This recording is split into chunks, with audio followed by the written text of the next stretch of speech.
Uhali gani ndugu yangu mpendwa? Awali ya yote na kusalimu katika jina la Bwana wetu Yesu Kristo. Na kukaribisha tena katika kozi ya nyaraka za mtume Paulo kwa Wakorintho. Na bado tungali katika Wakorintho wa kwanza. Sura ya 7 kitabu cha Wakorintho.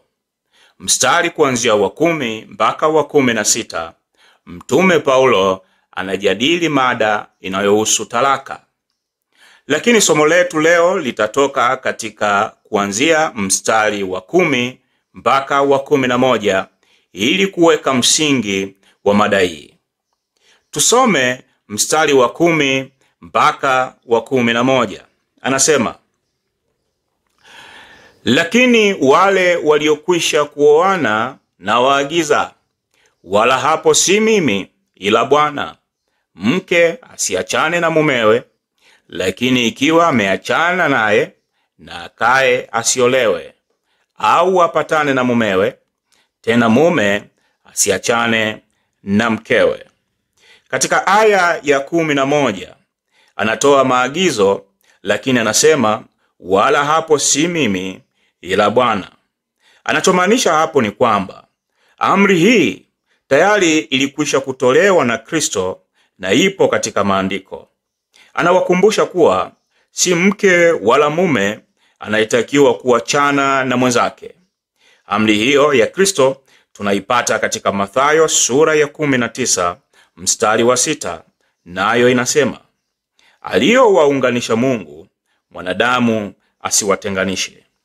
Kwa mujibu wa Yesu, talaka inaweza kutolewa kwa sababu moja tu, ambayo ni uasherati. Katika Mathayo sura ya 19 mstari wa 9 tunasoma, nami nawaambia ninyi, kila mtu atakayemwacha mkewe, isipokuwa ni kwa sababu ya uasherati, akaoa mwingine, hazini, naye amuoaye yule aliyeachwa hazini.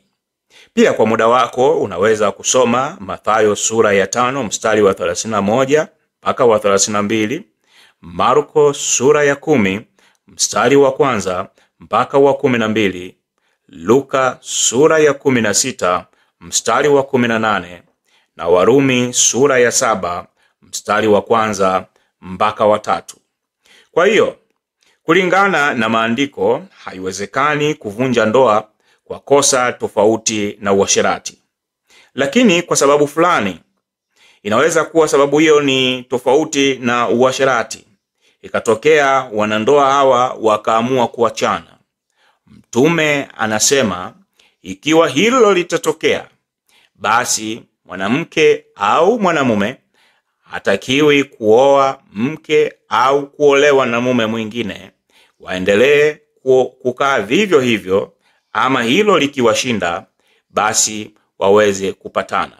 Hiki ndicho mtume anachokiagiza katika sehemu hii ya maandiko.